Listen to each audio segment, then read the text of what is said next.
How to install Remini on your PC. Hello everyone, welcome back to the channel, and in this video I'm going to show you how you can install Remini AI in your PC. So for that, just open your preferred browser, and after that just search for Remini AI on the search bar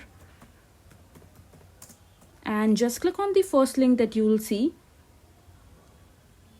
and it will redirect you to the official website of remini.ai, and after that just click on accept all cookies.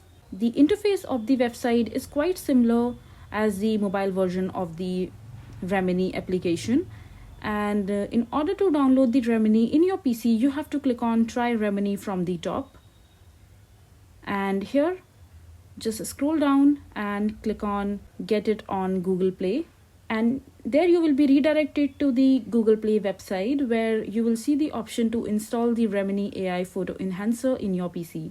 So just click on install and your Remini AI will be installed in your laptop or in your PC. So this is how simple it is to download Remini in your PC. I hope you find this video to be helpful. So that is it for this video. If you find this video to be helpful, make sure to hit that like button and don't forget to subscribe to our channel for more such informative videos, and I'll see you the next time.